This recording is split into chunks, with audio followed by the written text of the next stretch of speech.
आज के सत्संग की शुरुआत करते हैं और आज इनवाइट करेंगे रश्मि माली आंटी को। रश्मि आंटी आए और सत्संग शेयर करें। जय गुरु जी, जय गुरु जी। गुरु जी के चरणों में कोटि कोटि प्रणाम और गुरु जी की प्यारी प्यारी संगत को प्यार भरा नमस्कार। संगत जी, आइए हम सब मिलकर गुरु जी के चरणों में ये प्रार्थना करते हैं कि हमें उनका स्नेह प्राप्त हो, उनका प्रेम प्राप्त हो और सबके इस मन में प्रेम का दीपक जले। सिर्फ हमारे ही नहीं, विश्व में हर प्राणी के हृदय में प्रेम की महक, प्रेम की खुशबू और प्रेम की ज्योत जले और चारों तरफ उजियारा फैल जाए। तू मेरे साथ है, फिर डरूं मैं भला किस लिए, रखूं शिकवा गिला किस लिए, सर पे मेरे तेरा हाथ है, तू मेरे साथ है, तू मेरे साथ। सचमुच हम बहुत भाग्यशाली हैं, हमें गुरु जी की शरण मिली। उन्होंने हमारा कल्याण करने के लिए किसी न किसी बहाने अपने पास बुला लिया और हम भी उनकी कृपा से उन तक पहुंच ही गए। मैं तो समझती हूँ कि हमारे पुण्य कर्मों से भी बढ़कर गुरु जी की कृपा है। उनकी कृपा ना होती तो हम सब एक साथ इतनी प्यारे प्रेम के बंधन में ना कैसे बनते, ईश्वर तक कैसे पहुंचते। ये रास्ता ईश्वर ही बताता है, ईश्वर ही दिखाता है। गुरुजी गुरुजी तक पहुंचने का रास्ता हमें किसने दिखाया? गुरुजी ने ही तो दिखाया है।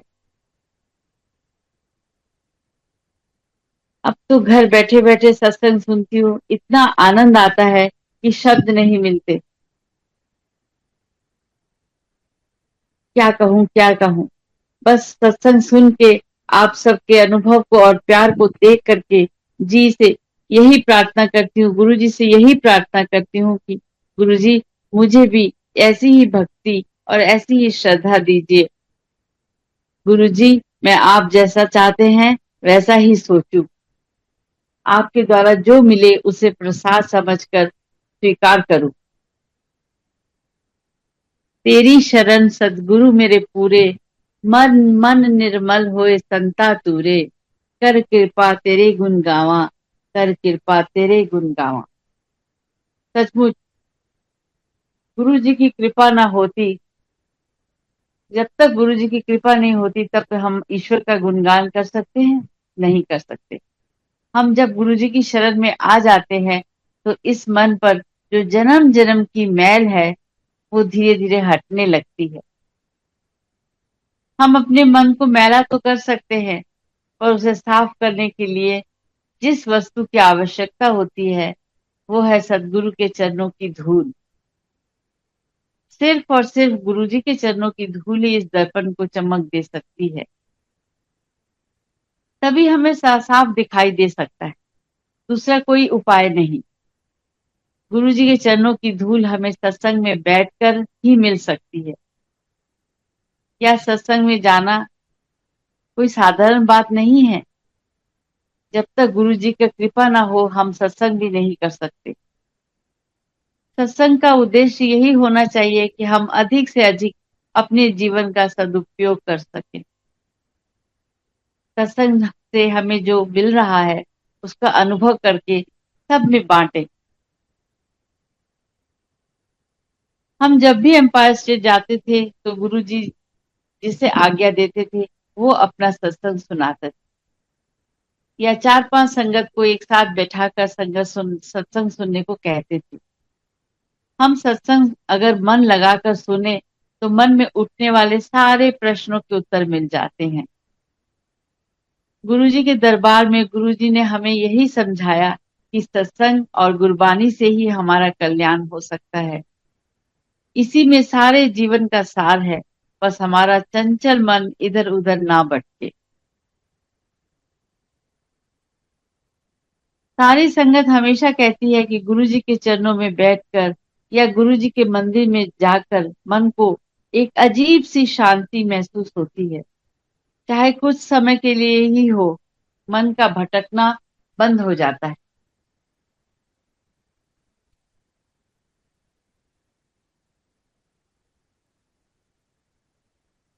जैसे ही गुरु जी का आगमन होता है, या यूं कहिए जैसे ही गुरु जी हमारे जीवन में आए, धीरे धीरे सारे संशय दूर होने लगे। गुरु जी की कृपा ने हमें एक नया जीवन दे दिया और हम सब के मुरझाए मन फिर से खिल उठे, और यूं लगने लगा कि बस गुरु जी के सिवा अब कुछ और नहीं चाहिए। इसी बात पर मैं अपना एक सत्संग सुनाती हूँ। सत्संग में मैं ये मानती हूँ कि पहले दो लाइनें मैं आप सबसे कहना चाहूंगी कि मैं निवी मेरा सतगुरु ऊंचा, ऊंचिया से संग लाई, सदके जावा एना ऊंचिया तो जिना निविया नाल निभाई।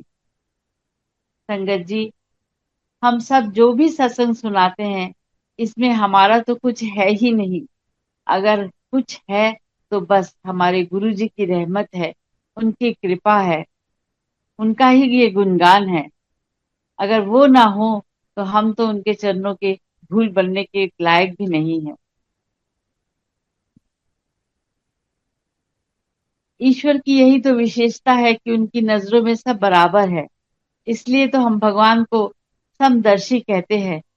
गुरु जी ने मुझ पर विशेष कृपा की रही कि वो अक्सर मुझे अपने चरणों को सेवा के लिए बुला लेते थे, और मैं धन्य हो जाती थी।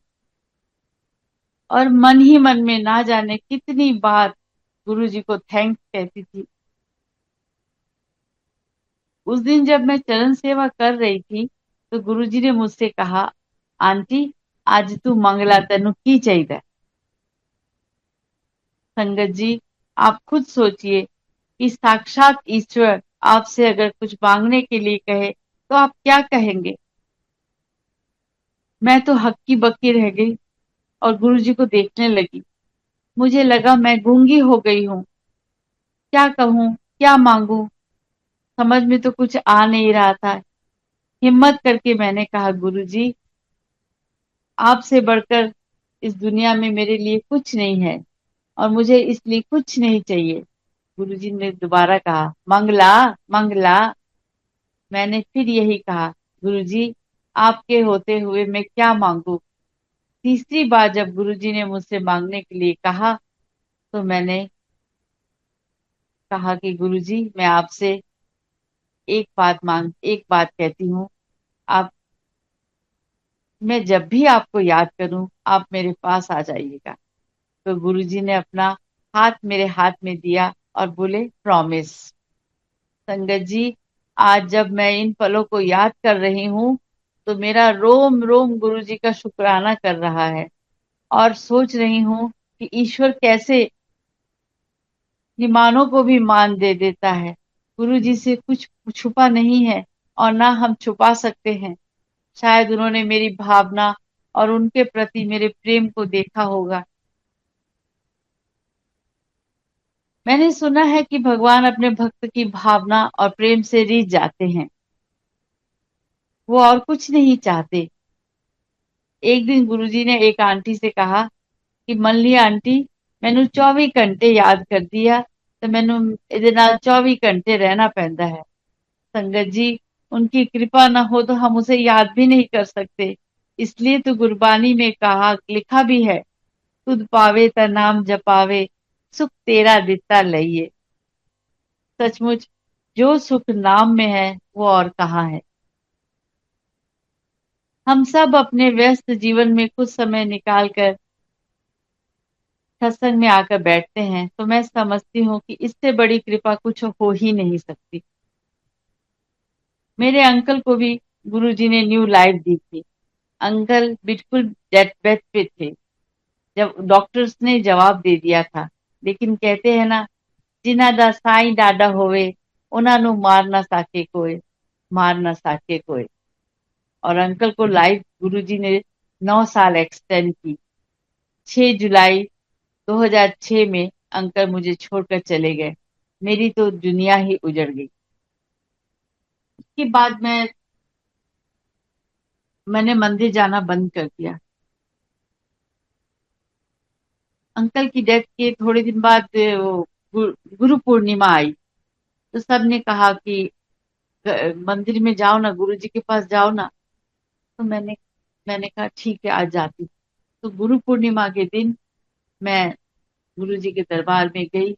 बड़े मंदिर में बहुत भीड़ थी। सब कोई भी उसको, किसी को भी वहां सामने खड़े, गुरु जी के सामने खड़े होने का इजाजत नहीं थी। बस हाथ जोड़ के सब चले जा रहे थे। मैं भी लाइन में लगी हुई थी। में जैसे ही मेरी बारी आई, मैं मन में सोच ही रही थी कि क्या गुरुजी से आज कुछ बात करने को मिलेगी। नहीं, आज तो सब बस प्रणाम करके ही चले जा रहे हैं। तो मैंने भी हाथ जोड़े हुए थे और मैं गुजर रही थी। तो गुरुजी ने इतने पे मुझे अपने पास बुलाया, इधर आ। मैं उनके पास गई, कहते बैठ जा। मैं उनके पास बैठ गई और मेरे दोनों आंखों से आंसू ठप ठप ठप ठप गिरने लगे। गुरुजी कहते, आंटी रोई ना, अंकल बहुत खुश है, स्वर्ग च बैठा हैगा, तो रोएंगी तो उन्हें दुख होएगा। मैंने कहा गुरुजी, मुझे कोई दुख नहीं है, आपके होते किस बात का दुख। बस आप ही संभालोगे गुरुजी, आप ही संभालोगे। के बाद गुरुजी ने मुझे थोड़ी देर बिठाया अपने पास, फिर कहा जाओ। और मैं उठ के वहां से चली गई। उस दिन मन इतना हल्का था, इतना अच्छा लग रहा था मन को कि मैं बता नहीं सकती। क्योंकि गुरुजी ने अपना हाथ मेरे सर पे रख दिया था और अब मुझे किसी चीज की चिंता नहीं थी।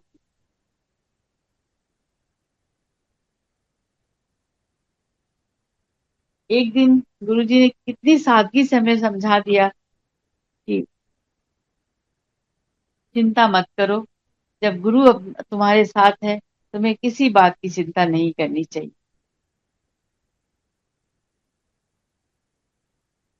मैंने गुरुजी के साथ जो भी समय बिताया है वो एम्पायर स्टेट में गुजारा है, बस उनके चरणों की सेवा की है। मैं गुरुजी के साथ ज्यादा कहीं गई नहीं। आप सब के सत्संग में सुना है कि आप सब गुरुजी के साथ कहाँ कहाँ गए, क्या क्या किया। ये सुनकर ही दिल खुश हो जाता है और उन लम्हों को मैं मिलने वाली मस्ती आनंद को महसूस कर लेती हूँ। और फिर सोचती हूँ कैसे ईश्वर ने किसी न किसी बहाने अपने भक्तों को का कल्याण किया और उनकी रहमत से, उनको अपनी रहमत से बख्शा है। एक बार एक अंकल गुरुजी के लिए कुछ लाए थे और बहुत प्राउड फील कर रहे थे कि वो गुरुजी के लिए कुछ लाए हैं। गुरुजी ने उनकी गिफ्ट ले ली, बड़े प्यार से ले ली। लेकिन थोड़ी देर बाद वो गिफ्ट उन्होंने किसी दूसरे अंकल को दे दी। ये देखकर जो अंकल गिफ्ट लाए थे उनको शायद अच्छा नहीं लगा। उनके चेहरे से ये भाव पता चल रहे थे।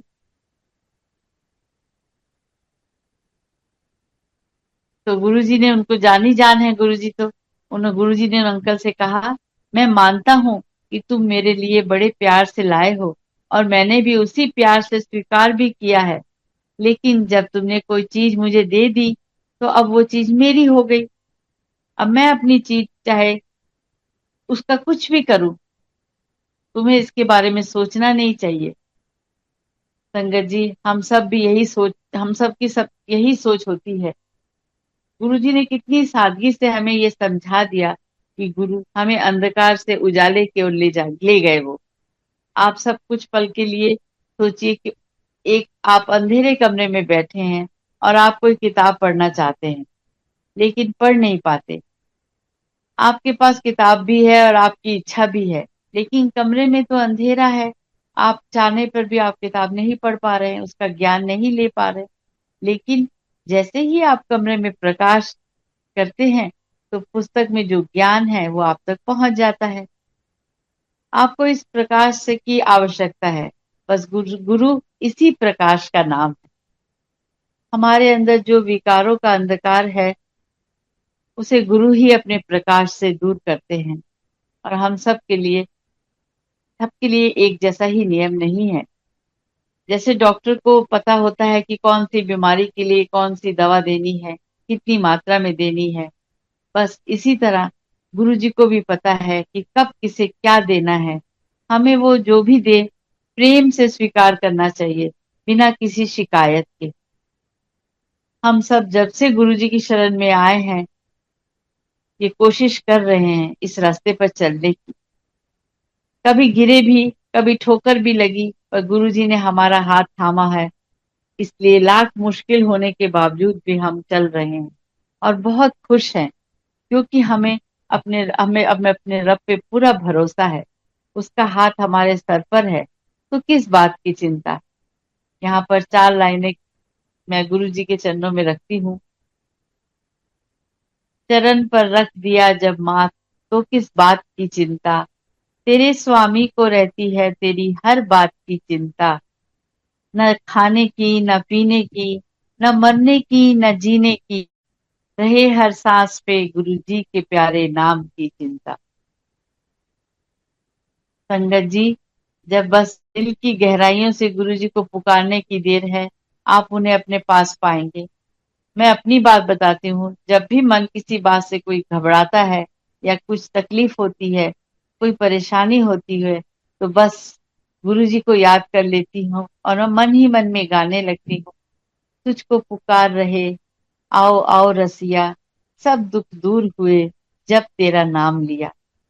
और बस देखते ही देखते ऐसा लगता है कि गुरु जी ने केवल अपने ब्लेसिंग्स हम पे न्यौछावर कर दी है। संगत जी, हमारे जीवन में जो भी खुशियां हैं, वो और कुछ नहीं, गुरु जी की रहमत है। सचमुच नाम में इतनी शक्ति है, इतनी शक्ति है कि पत्थर भी तैरने लगते हैं। और मेरा मन गाने लगता है, नाम जब तेरा लिया, दिल के मिटे सारे गम, ये है गुरु जी का करम, ये है गुरु जी का करम।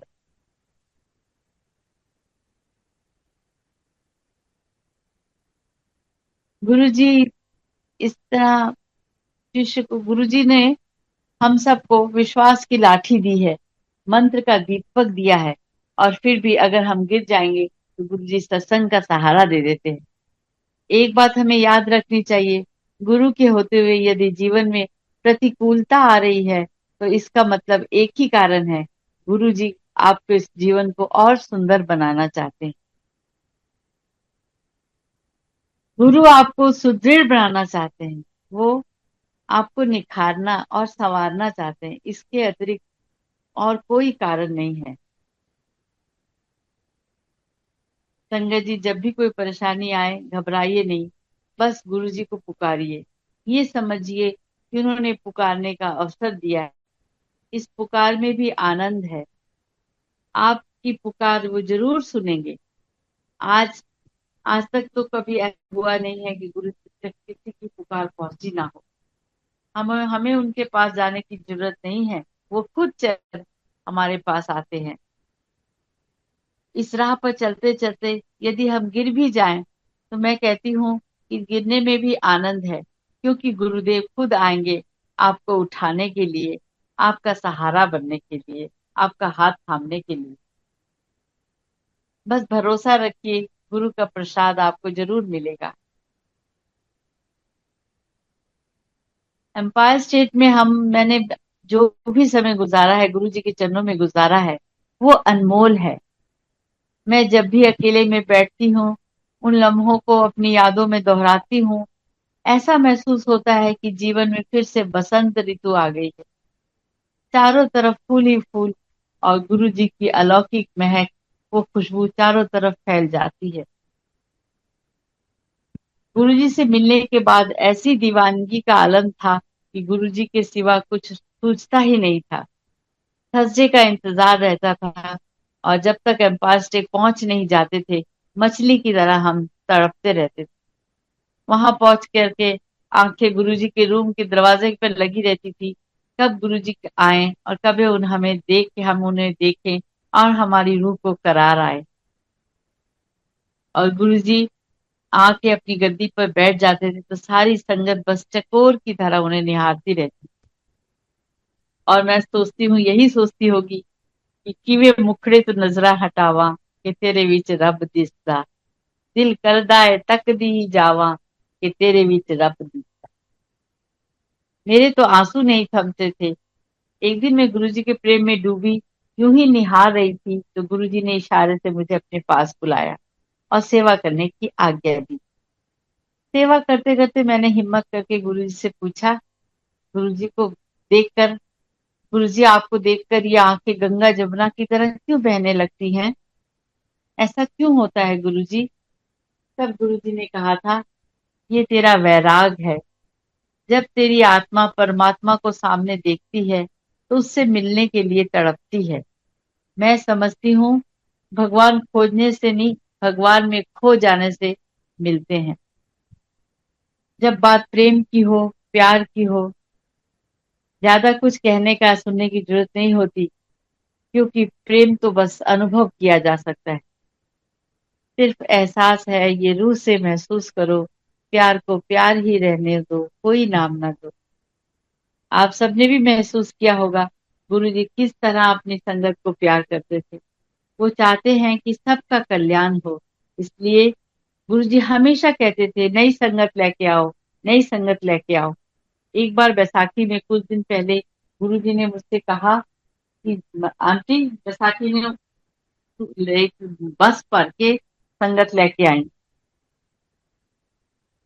और हम सब गुरुजी की आज्ञा का पालन तो करना ही था। अब मैं सोचूं उन उन दिनों जब ये बात शुरू शुरू की है, उस समय तो बस मैं जाती थी, डॉक्टर बजाज जाते थे और एक मिस्टर जयरथ जाते थे। हम तीन ही संगत, हम लोग तीनों एक साथ ही जाते थे। अब गुरुजी ने कहा था कि बस भर के लानी है। अब मैं सोचूं किससे बोलूं, किससे बोलूं, क्या होगा, कैसे लोग आएंगे। लेकिन मैं ये भूल गई कि जिसने कहा है कि बस भर के लेके आना, उसने पहले इंतजाम करके रखा है, इसीलिए तो मुझे कहा है। तो बैसाखी के पहले मैंने जिसे जिसे कहा, जिसे जिसे कहा कि आप चलेंगे, हमारे गुरुजी ने बुलाया है सबको, आशीर्वाद लीजिए, अच्छा लगेगा, बहुत अच्छा लगेगा, आप जाके देखिए। तो ऐसे पूरी इस तरह से बहुत लोग इकट्ठे हो गए और बस मेरी पूरी बस भर गई, और मैं बस भर के गुरुजी के मंदिर में गई। गुरुजी ने कहा, ले आई है बस भर के? मैंने कहा हाँ जी गुरुजी। इतने इतनी प्यारे, इतने सुंदर, इतने मैं क्या बताऊं, मैं कहना तो बहुत कुछ चाहती हूँ। यहाँ आके एकदम जैसे लगता है कि गूंगी हो गई हूँ। गुरुजी ने मुझसे कई बार कहा था, चल गाना सुना। कई बार बोला उन्होंने, चल गाना सुना, लेकिन मैंने गाना नहीं गाया। इस बात का मुझे बहुत दुख है कि मैंने उनकी आज्ञा नहीं मानी, उनके कहने पर भी गाना नहीं गाया। लेकिन आज सर झुका के, हाथ जोड़ के गुरुजी से माफी मांगती हूँ। मुझे विश्वास है कि गुरुजी मेरी इस नासमझी को, इस गलती को माफ करेंगे, क्योंकि वो तो है ही बख्शनहार। वो हमेशा हम जैसों की गलतियों को माफ कर देते हैं। ये जानते हुए भी हम कई बार जानबूझकर और कई बार नासमझी में गलतियां कर दोहराते हैं। गुरुजी इतने दयालु हैं, इतने दयालु हैं कि हमें नादान समझकर माफ कर देते हैं। गुरुजी तो बख्शनहार हैं। इसका मतलब ये नहीं कि हम ये सोचकर कि हम गलतियां दोहराते रहें। अगला सत्संग जो मैं आपको सुनाने जा रही हूँ वो पहले भी सुनाया है, लेकिन जब भी सुनाती हूँ इतनी खुशी मिलती है, इतनी खुशी मिलती है कि शब्दों में बयां करना मुश्किल है।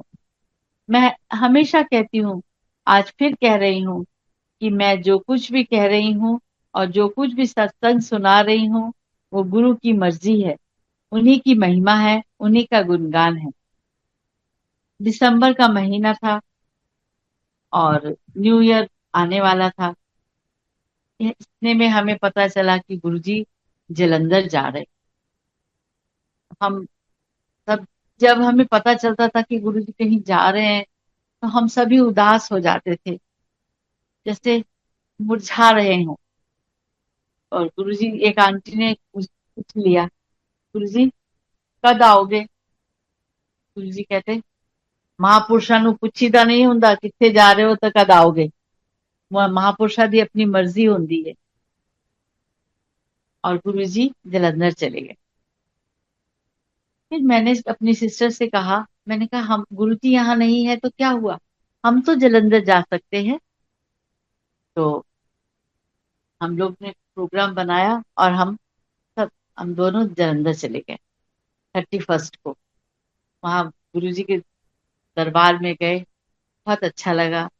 न्यू ईयर हमने एक साथ मनाया, बाहर पंडाल लगा हुआ था, सब सत्संगत नाच रही थी, गा रही थी, बहुत मस्ती करी, बहुत अच्छा लगा। फिर गुरुजी कहने लगे हले जाना नहीं, ਇੱਥੇ ही बैठो। मैंने कहा जी गुरु। तो हम रुक गए। फिर गुरुजी ने कहा हले दिल्ली नहीं जाना, कल फिर आना मंदिर तुसी। मैं कहा जी गुरुजी। मैं तो खुश हो गई कि एक दिन और रहने को मिल गया गुरुजी के पास। नेक्स्ट डे हम लोग शाम को फिर गुरुजी के पास गए। दरबार लगा हुआ था, गुरुजी बैठे थे। 11-12 बजे के करीब काफी संगत को गुरुजी ने भेज दिया, लेकिन हम 8-10 लोग थे जिन्हें गुरुजी ने रोक के रखा था। तो फिर गुरुजी उठे और अपने मंदिर अपने अपने कमरे की तरफ चले, कहते तुसी भी आ जाओ। तो हम लोग सब भी गुरुजी के पीछे पीछे गए और जमीन पे बैठ गए, वहां पे नीचे कारपेट पे, और गुरुजी अपने पलंग पे लेट गए। जब थोड़ी देर बाद गुरु मैंने देखा गुरुजी ने आंखें बंद कर दी। तो हम लोग सब चुपचाप से बैठे हुए थे। इतने में अचानक गुरुजी ने आंखें खोली और मुझे इशारे से बुलाया अपने पास। मैं उठ के गुरुजी के पास गई, कहते बैठ जा। फिर मैं उनके पास ही बैठ गई। फिर गुरुजी ने अपने हाथ दे दिए मुझे, मैं गुरुजी के हाथ दबाने लग गई। दबाते दबाते मैंने अपनी घड़ी देखी, उसमें 1 बज रहा था। मैंने कहा 2 जनवरी को मेरा बर्थडे होता है। मैंने कहा अब तो 1 बज गया है, आज तो मेरा जन्मदिन है। गुरुजी से कहने की कोशिश करती हूँ हिम्मत करके। तो मैं हाथ दबा रही थी, दबाते दबाते गुरुजी ने आंखें खोली। मैंने कहा गुरुजी, कहते हाँ दस की गल है। मैंने कहा गुरुजी आज मेरा जन्मदिन है। कहते हाँ मैनू पता हैगा, तेरे लिए खीर बन रही है रसोई च। मैं तो सच कहती हूँ संगत जी, दिल कर रहा था कि वहीं पे मर जाऊं। इतना प्यार, इतना प्यार कौन करता है सिवाय गुरुजी के। फिर गुरुजी ने उनके साइड टेबल पर एक घड़ी पड़ी थी, छोटी सी, वो पेंगुइन थे, उसके अंदर पेंगुइन चल रहे थे। तो गुरुजी ने उठा के वो घड़ी मुझे दी, ए ले तेरे जन्मदिन का गिफ्ट है। मैं सच कहती हूँ वो ये अनमोल गिफ्ट आज भी मेरे पास है और मैंने बहुत संभाल के रखा है। जब भी देखती हूँ गुरुजी को याद करती हूँ। याद तो उनकी हमेशा ही है, लेकिन बड़े प्यार से उन्होंने मुझे वो गिफ्ट दी थी। तो इतने में कटोरियों, स्टील की बड़ी बड़ी कटोरियों में भर भर के खीर आ गई। पिंक कलर की खीर थी, हम सब ने खाई, बहुत अच्छी थी। फिर गुरुजी कहते चलो पिक्चर खत्म, हुन चलो। तो हम लोग सब खड़े हो गए। फिर जो सेवादार थे गुरुजी ने उनको आज्ञा दी कि जाओ मिठाई के डब्बे ले आओ। वो मिठाई के डब्बे लेके आ गए और हम लोग सब बाहर गए। गुरुजी के आगे आगे थे, हम उनके पीछे पीछे। बाहर गेट के पास जाके गुरुजी खड़े हो गए और सबको एक एक डब्बा मिठाई का दिया और हमें भी दिया। उस तरह गुरुजी का प्यार और आशीर्वाद पाकर हम सब बहुत खुश थे, इतने खुश कि मैं बता नहीं सकती हूँ। और गुरुजी की ब्लेसिंग्स लेके हम सब अपने अपने घर को लौटे।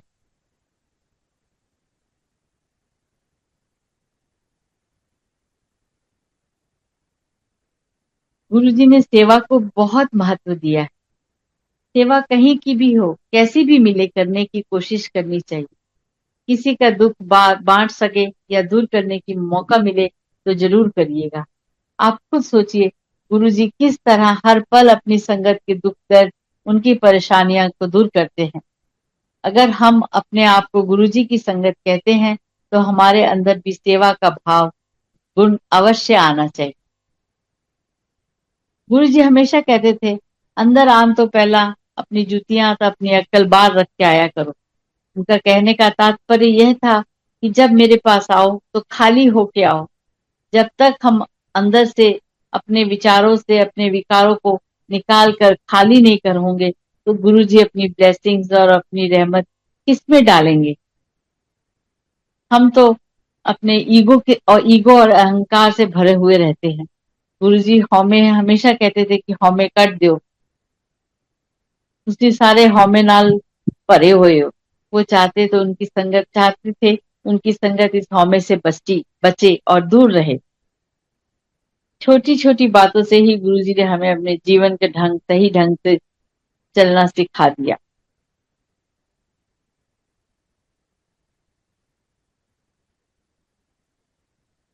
गुरु जी हमेशा कहते थे कि मन माया मोह माया से दूर रहा करो। शायद इसीलिए किसी शायर ने कहा भी है, जो उल्फत में तेरी खो गया है उसी खोए को शायद कुछ मिल गया है। इसलिए अगर हम सबको कुछ पाना चाहते हैं तो खुद को खोना है। बस हमें भी खुद को खोकर गुरु जी को पाना है। जिस प्रकार मीरा जब भी एक तारा बजाती थी तो उसमें से कृष्ण कृष्ण कृष्ण की आवाज आती थी। जीवन में जैसा भी हो, जैसी भी परिस्थितियां हो, जीवन प्रतिकूलताओं से भर जाए, लेकिन हमारे मन के एक तारे में गुरु जी की ही आवाज आनी चाहिए। बस ये सोचिए, जो सांसें मिली हैं बस गुरु जी को याद करने के लिए मिली है, उनका शुक्राना करने के लिए मिली है। मीरा का जिक्र आया है तो मैं अपना एक सत्संग आप सबके साथ शेयर करती हूँ। सत्संग तो वही है जो गुरु जी के पास जाके हमने महसूस किया, जो हमारे साथ बीता। गुरु जी का जिक्र आता है तो मैं अपना सत्संग आप लोगों से शेयर करती हूँ। इसमें फिर वही हाथ जोड़ के यही कहूंगी कि इसमें मेरी कोई बात नहीं है, गुरु जी का गुणगान है, ये उनकी महिमा है, उनकी वड्याई है।